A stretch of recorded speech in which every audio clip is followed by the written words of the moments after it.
What is beauty? What is courage? What gives one strength to inspire? Let's talk Women Talk. A firm believer of beauty in all forms, Sharmilah Begum started a movement to support and encourage plus-sized women in 2006. With her sassy attitude, using herself as a role model, she shows others that it is possible to be comfortable and confident in one's own skin. Well, Sharmilah, it's very nice to have you in a WomenTalk TV interview. We're very thrilled and very honoured to have you with us. Thank you. Now, I know you've set up B.I.G, Gorgeous, right, for 9 years now. Can you take us back to the beginning and tell us why you started B.I.G? I wanted to empower the plus-size women towards a healthier lifestyle and not to feel depressed about their weight. Most of them feel that life begins only when I get down to my right weight. I started was to tell them, whatever weight you are, whatever size you are, life begins now. You start dressing up now. You start to fall in love now. Go for your dream now, you know. What is B.I.G's philosophy? B.I.G's philosophy is not to encourage women to grow bigger or to tell them that they cannot lose weight. You got to make sure that you love yourself and you got to take care of your health. Not just on physical health, mental health as well. Emotional health as well. Right. Yeah. What was your impetus for starting B.I.G Gorgeous? I've seen around me too many women are too depressed about their weight issues. I literally see them going into clinical depression. That's what disturbed me. I need to do something to get these women out of this depression. I was waiting for someone somehow to start this. I said nobody's going to start unless I get this started, you know. So can you share with us a little bit about some of the experiences that the women from B.I.G have faced? One of it is because of jobs. I've seen women got rejected for position like a front line because of uniform size. You know, like I've seen someone come for an interview, immediately they were rejected, you know. And this person actually has the personality, they have, I think they have the talent and all. And I personally have gone through where my ex-boss used to tell me that initially that his wife had a bit of doubt to hire me because I'm big. Because to her, her impression is that fat people are lazy and slow and they're always sickly. They are not productive. We know that, you know, when somebody is discriminated against, sometimes it's an isolated incident, but sometimes it's also something that goes on for a while. So, you know, can you kind of share with us, you know, kind of a day in the life of, so to speak, you know, a plus-size woman? If you look at the plus-size lady daily life, okay, the minute she wakes up, a lot of them, they hate looking at themselves in the mirror. They don't like what they are seeing. And then they open their wardrobe. They don't like the clothes that they have. When they take the public transport, people will give them that kind of stare. Or sometimes when they need to sit, you know, they need a bit more space. At work, lunchtime, when they eat, colleagues will say, so fat, don't eat so much. You know, the frustration keep building up, you see, because it's not easy to lose weight, as most of us know, right? How about you, like personally, did you face any sort of discrimination when you were younger? I remember when I was in primary 3, 9 years old, I saw my friends were dancing on stage and all that, and I love dancing. So I approached my teacher and asked her, I said, can I join for the next concert? And she immediately told me, no, you're fat. Fat girl don't look good on stage. So that was the first time that I was being faced with, you mean fat is not accepted? Fat is ugly? You know, that day it really changed my whole world, you know. So I went back, didn't want to eat when my mom loved to feed me. So I scolded her. I said, you lied to me. You said being fat is beautiful. I'm a queen. So she said, if you were a small baby, you would just be like the rest. You're a star. You know, you're a star because you're big. So I went to school next day and I know there are some friends who also wants to be in the dance group, right? So I said, let's start our own dance group. So school concert again. So we got in and we were dancing. The whole school was roaring and loving and everything. And I remember my teacher coming to me and said, come and join our dance club. You know, you look so good on stage. Well, being at 9 years old, I still have the attitude. And I said, I don't think so. That's awesome. Yeah. No, but seriously, I mean, I think teachers really don't realize what their words have such an impact on the younger people. Yes. On the kids. Yes. It all started since young because of certain comments by people whom they know, people whom they respect, and they carry that with them for the longest time. I have a father that wrote into me and said, I have a plus-size daughter. She's feeling down. My wife has always been putting her down because she thinks that by doing that it will actually help her. So we send out a lot of messages to tell people that the way to support them is not by being harsh.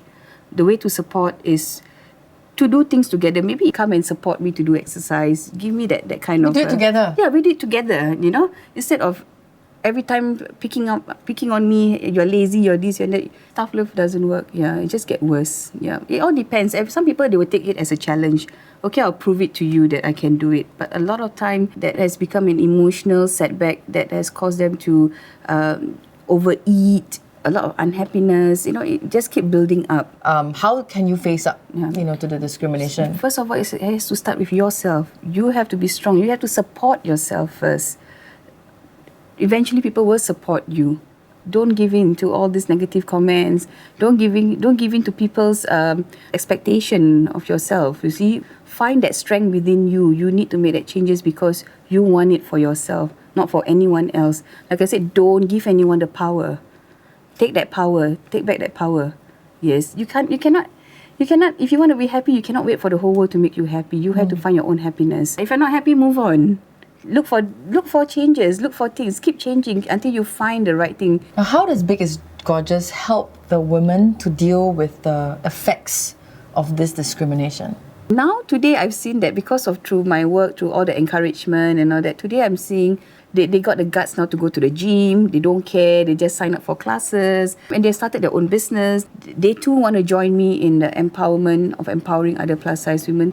So it became like a support group. Well, ladies, thank you so much for joining us. How has your journey with Big been like? Because I've always been big as in big from young. So always I've been called names, and I'm very shy to go out to see or to wear clothes that I think is nice. But after joining Big, I see all the girls around me being very confident, comfortable in their own skin. I was saying that don't care what people think about you. It's just that how you think about yourself. You realize that you're not alone.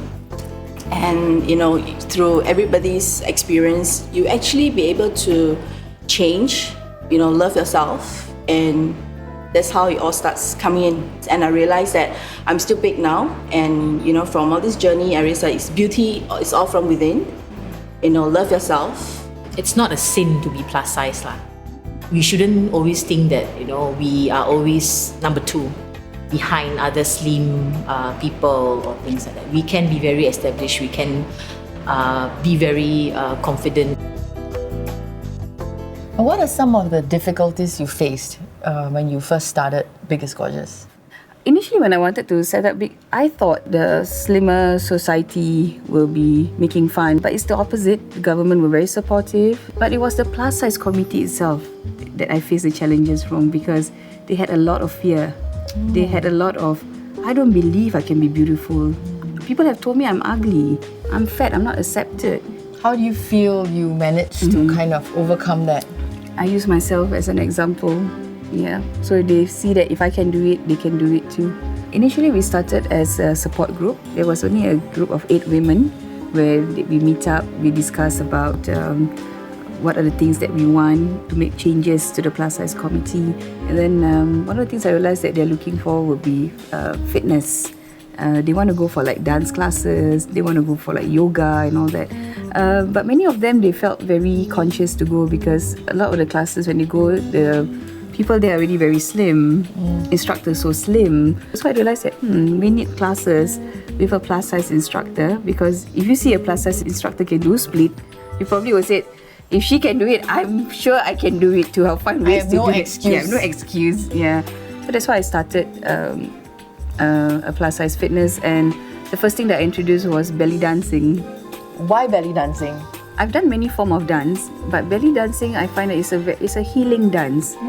So belly dancing forces you to look at the mirror, Right. because you need to check the movement and everything. And it's the only dance that the bigger you are, the nicer the dance is. Oh, really? Yes, when you move, the way it jingles, it's so wavy, it's nicer and it's easier. But when you see your tummy move like a wave, you fall in love with your tummies. So that's why I chose belly dancing, because that's what a lot of the plus size women need. They need to fall in love with themselves. Yeah, they need to love the mirror again. What other activities do you We have also in teach Big? them lap dancing, Wow. because most of them they never been plus size. They became plus size after marriage, after they gave birth. They start to lose that confidence, that sexiness. So I use the lap dancing class as a form to bring back that sexiness in them, get them to wear sexy lingerie again, to build up that confidence. How did Big is Gorgeous, the online magazine, how did that come about? I always wanted a magazine that can relate to a plus size woman, and no magazine would put a plus size woman as a cover girl. And so many of us, wants to be a cover girl too. They have that kind of a dream. So I said, okay, let me start a magazine and just get these women to be the cover girl.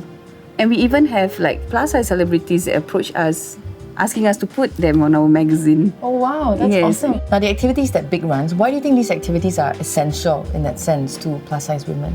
It's an acceptance, you see, because if you look at fashion shows out there, nobody has ever done fashion show for plus size women. What are your hopes for the women that you empower?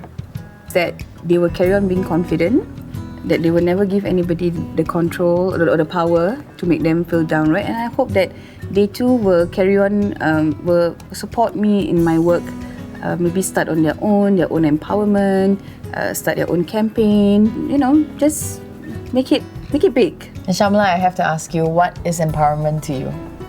Empowerment to me means freedom to live happily. Now, I have to tell you something, how WomenTalk started. WomenTalk started because I was hosting another show, and there was a lady that said to me that when she had put on a lot of weight, her husband didn't want to bring her out of the house, and it's only when she lost all the weight that he wanted, or he was happy to take her out again. And actually that's how WomenTalk came about, because I asked myself how many other women out there are in certain situations like that, or experiencing something like that, and I wanted to start a platform similar to yourself, like how women could inspire and encourage each other. So it's very emotional. So this actually come one full circle for me to do this interview with you. Thank you. Well done, Eunice. You're a fighter too. No, you're a fighter. Yeah, Thank you, Sham. Takes a fighter to know a fighter. Sharmilah shows us that our insecurities shouldn't hold us back. We are in control of our actions. Our lives start now.